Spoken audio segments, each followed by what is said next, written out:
Karena semua anak, baik itu anak yang dilahirkan oleh sepasang halal ataupun juga anak yang dilahirkan dalam keadaan hasil hubungan haram, itu akan disamakan derajatnya di mata Allah Subhanahu wa taala, diangkat ke Taman Marwah dan Taman Aufan.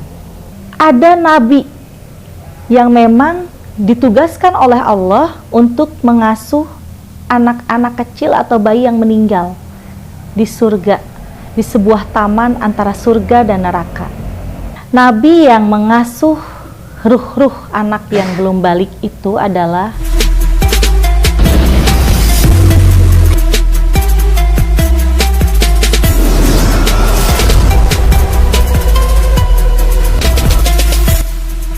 Assalamualaikum warahmatullahi wabarakatuh. Jumpa lagi dengan saya Anggra Putri Tania. Dan kali ini saya akan membahas tentang ruh anak bayi atau anak kecil yang sebelum balik, yang meninggal, ruhnya ditempatkan di mana.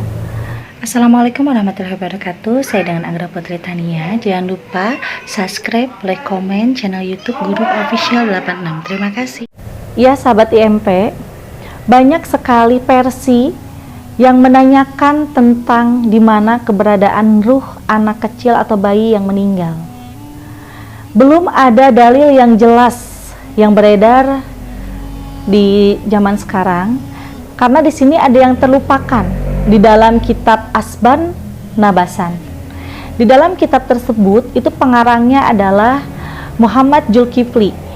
Di situ tercantum bahwa ada nabi yang memang ditugaskan oleh Allah untuk mengasuh anak-anak kecil atau bayi yang meninggal di surga, di sebuah taman antara surga dan neraka. Siapakah nabi tersebut? Di sini jarang sekali ada yang membahas. Bahkan bisa dikatakan orang kebanyakan tahu kalau misalkan bayi atau anak kecil yang sebelum balik itu meninggal, katanya itu adalah tabungan atau celengan surga untuk kedua orang tuanya. Nah, di sini tercantum juga di dalam hadis Rasulullah SAW, tidak semua seperti itu. Anak yang menjemput kedua orang tuanya di surga itu khusus untuk orang tua yang mukmin. Karena kalau misalkan orang tuanya mukmin, di saat mempunyai anak yang meninggal dunia, itu jelas udah jaminannya surga. Karena anak tersebut akan memohon kepada Allah dan berbicara kepada Nabi Ibrahim alaihissalam untuk tidak dipisahkan dengan kedua orang tuanya. Nah, di situ insya Allah akan terkabul doa tersebut karena memang sudah tercantum di dalam hadis. Nah, di sini Nabi yang mengasuh ruh-ruh anak yang belum balik itu adalah Nabi Ibrahim alaihissalam dan Ibu Siti Sarah. Beliau ditugaskan oleh Allah Subhanahu wa taala untuk merawat, menjaga, mengasuh anak-anak tersebut. Dan tinggal di mana Nabi Ibrahim alaihissalam bersama Ibu Siti Sarah?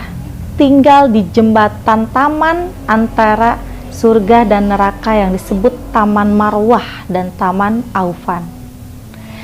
Di situ taman yang sangat indah, taman yang serba ada, di mana anak tersebut yang meninggal, ruhnya ditempatkan di sana dengan bunga-bunga yang sangat indah dan menjadi pelayan surga.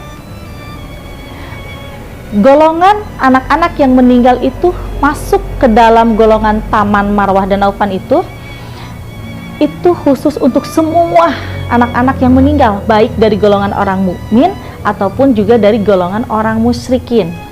Di sini yang berhak, orang tua yang berhak masuk ke surga itu adalah orang tua yang mukmin. Tetapi untuk golongan orang tua yang musyrik itu tidak akan bisa masuk surga karena tetap Allah akan menimbang amal baik dan amal buruknya di hari penghisaban. Di sini pun juga di saat kita mempunyai anak yang meninggal, kita bisa menawasuli anak tersebut dan juga pengasuhnya, yaitu Nabi Ibrahim alaihissalam dan juga Ibu Siti Sarah.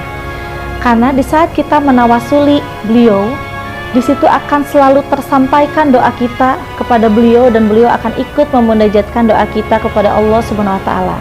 Yang dimana nanti anak kita yang meninggal itu bisa menyebut kita di pintu surga Firdaus. Selama anak kita meninggal, di situ kita harus mempunyai iman yang sangat kuat, harus mempunyai kesabaran, ketawakalan, keikhlasan, dan jangan pernah meneteskan air mata kesedihan.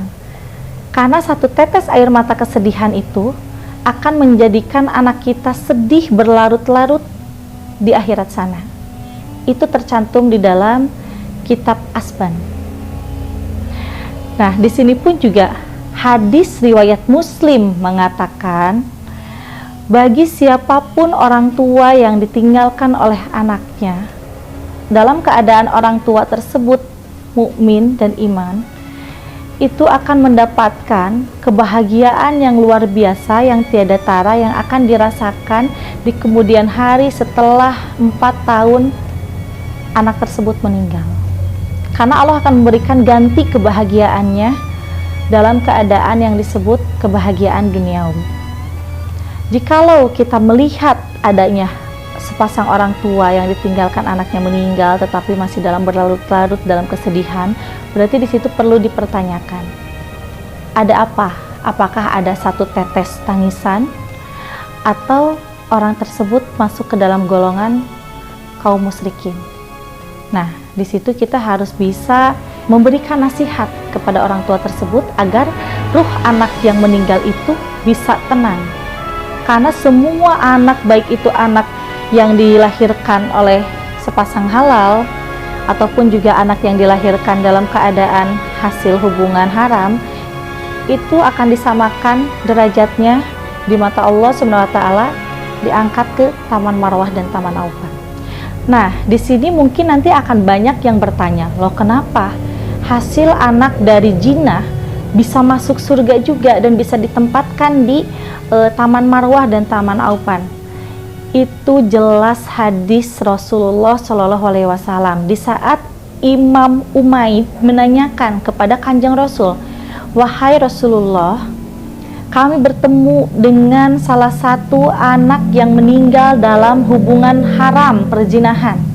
Lalu bagaimana nasib anak tersebut? Apakah anak tersebut ruhnya dimasukkan ke dalam neraka? Di situ Rasulullah Shallallahu Alaihi Wasallam menjawab, tidak ada anak kecil yang belum balik masuk ke neraka, baik dari hubungan apapun, baik buruk ataupun baik, semua akan masuk ke dalam golongan masyakiruh. Masyakiruh itu adalah golongan yang suci. Karena anak yang lahir dari rahim seorang ibu hasil perzinahan itu tetap akan suci di mata Allah, karena anak tersebut itu suci fitrah dan belum melakukan kesalahan-kesalahan di muka bumi ini, karena sebelum balik meninggalnya. Beda halnya dengan setelah balik. Kalau setelah balik itu akan dipertanggungjawabkan antara amal baik dan amal buruknya. Sungguh luar biasa ya, Allah itu maha penyayang, maha pengasih kepada setiap makhluknya. Nah, bagaimana dampak kedua orang tua yang melakukan zina di saat anak itu meninggal dunia? Sangat keji perbuatannya di mata Allah, dan itu juga tercantum di dalam kitab Tikafir Al-Musyawarah, bahwa di dalam kitab tersebut pengarangnya adalah Syekh Ahmad Mufarik. Di situ tercantum di dalam bab 35. Sungguh sangat rugi kedua orang tua yang melahirkan tanpa pernikahan yang syah. Ruginya kenapa? Di saat anak itu meninggal, anak itu akan lupa, tidak ingat kepada kedua orang tuanya saat nanti kedua orang tua tersebut juga meninggal. Bahkan di akhirat aja nanti tidak akan mengenal. Yang ada, anak tersebut akan menyuruh para malaikat untuk memasukkan kedua orang tuanya itu ke neraka jahanam. Karena anak tersebut akan melihat kedua orang tuanya itu dengan seperti melihat setan. Karena anak itu nantinya ketakutan di akhirat di saat melihat ruh kedua orang tuanya. Akhirnya di hari penghisaban, anak tersebut menyuruh malaikat untuk memasukkan kedua orang tuanya ke dalam neraka jahanam. Nauzubillahi min dzalik. Yang barusan saya sampaikan itu kalau orang tuanya tidak bertobat dan tidak mengakui adanya anak yang meninggal itu. Tetapi di sini Yang namanya Islam yang sejati itu pasti akan selalu ada solusi. Solusi tersebut bisa dikatakan ada di dalam hadis riwayat At-Tirmidzi nomor 1206, bahwa di situ di dalam hadis tersebut solusi supaya kita mendapatkan ampunan dari Allah Subhanahu wa taala, supaya tidak terjadi dengan apa yang sebelumnya saya sampaikan. Kedua orang tua yang melakukan perzinahan itu bisa bertaubat dengan membayar diat. Selain dari taubatan nasuha ya, selain dari taubatan nasuha itu harus membayar diat. Diat itu adalah, kalau di bahasa sekarang ini, denda telah melakukan kesalahan. Tetapi kalau di dalam Arabnya itu adalah diat ya. Diat itu bisa dikatakan ada diat janin, diat musyawarah, ada juga yang disebut dengan diat mutakilah. Nah, ini yang harus dibayar itu adalah diat mutakilah. Diat mutakilah itu wajib dibayar oleh keduanya, walaupun kedua orang tua tersebut itu tidak terjadi menikah. Contoh, si ibunya itu udah nikah dengan orang lain, ataupun juga si bapaknya itu udah nikah dengan orang lain, itu wajib membayar. Karena kalau misalkan tidak membayar, janji Rasulullah SAW, kedua perbuatan orang tua tersebut tidak akan pernah mendapatkan ampunan dari Allah walaupun sudah melaksanakan taubatan nasuha. Karena diat itu sangat penting. Karena diat itu hak bagi penerimanya itu adalah dua pak. Dua paknya yang seperti apa? Diat mutakilah itu berhak didapatkan oleh dua pak jompo, berarti tua renta. Nah, diat tersebut itu dipakai untuk apa? Diat tersebut itu dipakai untuk makannya jompo tersebut, untuk membeli beras, untuk membeli lauk pauk. Dengan kita membayar diat dengan kemampuan dan keikhlasan kita, insya Allah di saat kita melakukan taubatan nasuha itu akan langsung mendapatkan ampunan dari Allah Subhanahu wa taala. Nah, terus di sini masih seputaran tentang anak yang belum balik gitu kan ya, berarti masih bayi kecil gitu kan. Di sini banyak sekali kasus bahwa banyak orang tua yang membuang anaknya, baik dari hasil perkawinan yang sah karena tidak ada biaya, ada juga yang hasil dari perzinahan, anak yang tidak diinginkan. Bagaimana hukumnya bagi kedua orang tuanya? Itu sama, hukumnya adalah dosa besar, dan dosanya itu bisa dikatakan dengan dosa firasuh laknatullah. Karena apa? Anak itu adalah amanah, titipan dari Allah Subhanahu wa taala yang harus kita rawat, kita jaga, kita besarkan, dan kita didik. Sedangkan orang yang hanya mau enaknya saja di saat melahirkan titipan dari Allah itu akhirnya diberikan atau dibuang kemana saja gitu kan, baik dalam keadaan sehat bayinya ataupun meninggal. Hukumnya adalah sangat dosa besar, dan dua-duanya akan dilaknat oleh Allah Subhanahu wa taala sebelum melakukan taubatan yang disebut dengan taubatan najulul arsi. Berarti di atasnya taubatan nasuha yang harus dilakukan oleh kedua orang tua tersebut. Bagaimana tata cara melaksanakan taubat tersebut? Yaitu dengan melaksanakan sholat taubat selama 1000 hari dan membacakan istighfar di setiap malamnya itu 10.000. Barulah itu akan mendapatkan ampunan dari Allah Subhanahu wa taala. Itu solusi pertama ya. Nah, untuk solusi kedua yang ringan yaitu mengakui perbuatannya. Jikalau anak tersebut masih hidup, berhak untuk ditemui, memohon ampunan kepada Allah, dan juga meminta maaf kepada anak tersebut, baik anak tersebut itu masih kecil ataupun sudah mengerti, sudah dewasa gitu. Dengan seperti itu, insya Allah akan membukakan lagi rahmatnya Allah, dan akan membukakan lagi Allah memberikan ampunan terhadap kedua orang tuanya.